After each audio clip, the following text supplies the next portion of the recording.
Третото коло во првата женска фудбалска лига донесе многу погодоци, а колото ќе се затвори утре со одолжениот надпревар меѓу шампионот Љуботин и повратникот Кочани, каде тетовскиот тим ќе биде повеќе од апсолутен фаворит за 3 бодови.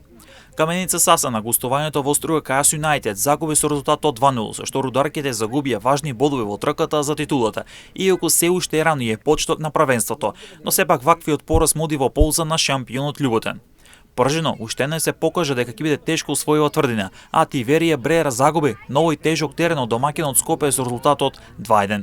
Во Кумановска Речица беа постигнати фантастични 8 погодици за триумф на топ гол од 3:5 против домакинот Речица, со што 3 бодови заминуваат во Битола.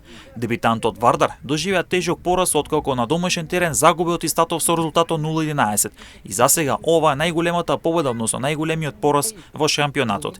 Екипата на Вардар која 2 години во низа не ги поминуваше баражите за влез од втора во прва лига, годинава доби место во фудбалската елита на Македонија, откако Атлетико од Битола се откажа од надпреварување.